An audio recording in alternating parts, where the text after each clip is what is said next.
তাড়াতাড়ি মশলা রেডি কর। তুমি হেল্পার আগে বললে না? তাই তো। আমি তো তোমাকে মিস্ত্রি ভাবছিলাম।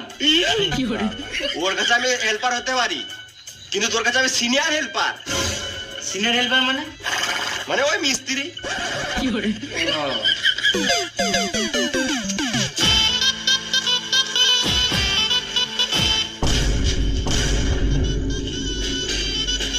এখনই কোট পড়েছিল, আবার এখনই এমনি পড়ে নিল।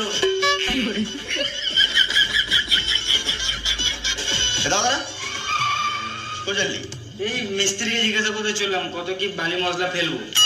তোর মিস্ত্রি তো আমি, ওর কাছে কি কেন মাছ চলি তুই? কত বালি মশলা ফেলবো? 3.5 করে বালি আর 1 বছর ধুলো ফেল। ধুলো মানে? ওই সিমেন্ট।